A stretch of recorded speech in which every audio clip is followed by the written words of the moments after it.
ఆ చింతకాయలు ఇష్టపడని వాళ్ళు ఎవరుంటారు చెప్పండి. చిన్నప్పుడు చెట్ల కింద వెళ్ళి ఏరుకుని మరి తినేవాళ్ళం. కాకపోతే అవి పుల్లగుండేవి. ఇవి స్వీట్ టామరిన్ అండి. ఇప్పుడు షాపుల్లో కూడా దొరుకుతుంది. నేను తెచ్చుకుని అప్పుడప్పుడు తింటానన్నమాట. ఇవి భలే బాగుంటాయి. ఇవి చక్కగా ఉంటాయండి, చాలా స్వీట్గా ఉంటాయి. ఎప్పుడైనా తినాలనిపించినప్పుడు, నోటికి హితవుగా లేనప్పుడు, హెల్త్ బాగాలేనప్పుడు సూపర్ టేస్ట్ అండి. ఇవి తీయగా ఉంటాయన్నమాట.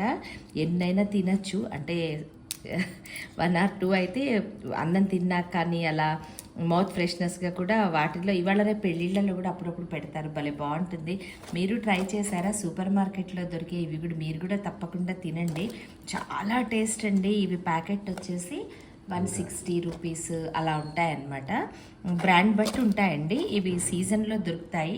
మీరు కూడా తప్పకుండా ట్రై చేయండి. ఈ చింతపండు స్వీట్ టామరిన్ అండి, తీయగా ఉంటాయి, పులుపు ఉండవు.